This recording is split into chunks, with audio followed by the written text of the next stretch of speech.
మీ అభిప్రాయం అంటే ఏం చెప్తారు? ఫస్ట్ ఆఫ్ ఆల్ విజయ్ గెలుపు మీద అంటే కాకపోతే సింగిల్గా పోటీ చేశాడు, సింగిల్గానే గెలిచాడు, సింహం లాగా అనమాట. అది నేనైతే చాలా అప్రిషియేట్ చేస్తున్నాను. విజయ్ సినిమాలు కూడా అప్రిషియేట్ చేస్తాను. ఆ ఫ్యామిలీలో ఇష్యూస్ వచ్చినా కానీ ఏమి వచ్చినా కానీ దాన్ని అదేం పట్టించుకోకుండా తన లక్ష్యం మీద సాధించాడు, అలాగే గెలుపొందుకున్నాడు. అంటే ఊహించారా విజయ్ గెలుపుని మీరు ముందుగా? నేనైతే ఊహించారు.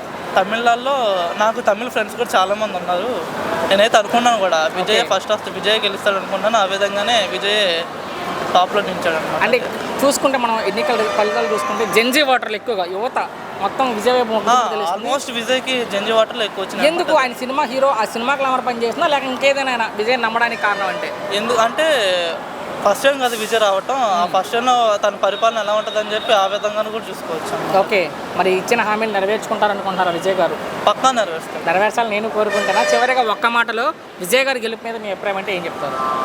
అది మాటలో చెప్పలేము. ఓకే, అలా ఉంది. అంటే విజయ్ గెలిచాడు అన్నప్పుడు చాలా సంతోషించాము. నేనే కదా నా ఫ్రెండ్స్ కూడా, తమిళ ఫ్రెండ్స్ నాకు ఆల్మోస్ట్ నా కాలేజ్లో కూడా ఉన్న తమిళ ఫ్రెండ్స్, వాళ్ళకు కూడా ఫోన్ చేసినప్పుడు వాళ్ళు కూడా చాలా హ్యాపీగా ఫీల్ అయ్యారు అనమాట. Okay, thank you.